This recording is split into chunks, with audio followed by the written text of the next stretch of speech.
ugu dambeeyay ayaa xaalado colaadeed ka jireen deegaano hoos yimaada Ceelaf Weyn halkaas oo ay ku dirireen laba beelood oo walaal ah si kastaba ahaatee waxa gudaha Ceelaf Weyn lagu soo rogay bandow lagu adkeynayo xaaladda nabadgelyo ee degmada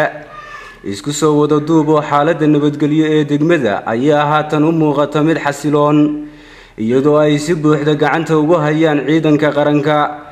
waa kuwan qaar ka mid ah bulshada ku dhaqan deegaamada Ceelaf Weyn oo ka codsaday xukuumadda Soomaaliland in laga dulqaado bandowga dhamaan ilaa intii wax ka dhacay degmada hadda alxamdulillah nimca lagu jiraa ma sha Allah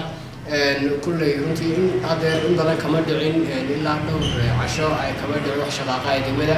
xaalad degmaduna habbi ugu jirtaa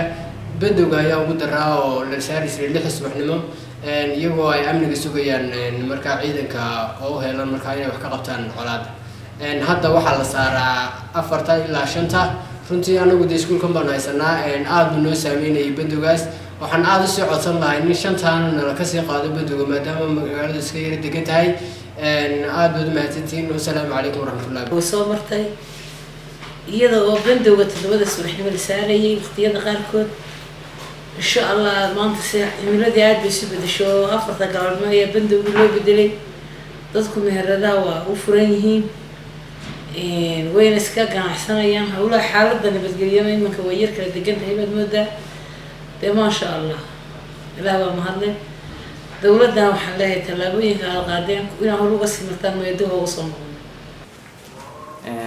إنه تمجرد حالة الوزارة على التقريب تعصنوا حسابتين بندو مجال اللي صاروا لحية سوحنمو تطور سوحنمو taasuna gebiyaanba waxay istaagtay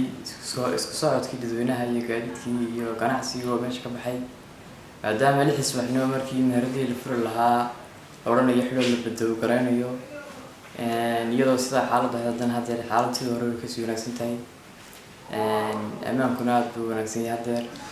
hadda 3 casho ugu dambeysay bandowga waxaana la saarayay ilaa 4 galabnimo ilaa 5 galabnimo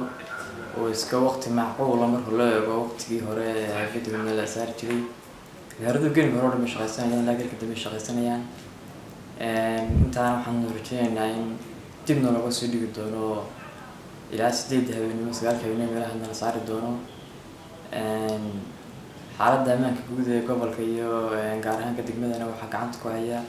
إذا كقرأ كجملة سمال لان بوليسكا يوم اللي تربي لوضو وجوان أما كنا في عيني دولتنا وحنا كنا وصلنا يعني بندق عن تاعي عدنا بس يردكتو مادام أي حالة مكيسكونا سنتهي إن يبندق قدمنا لغدقو ستيد هبنوا أما بندق هذا روح مرة يا شنت كلامنا ولا سكي بدنا بنك هوانا القطار كتو ضباها هذا روح مرة يا شنت وحنا عيان لا جامع صلاح عيان النوراني وضع 24 تي في مقالة Ceelaf Weyn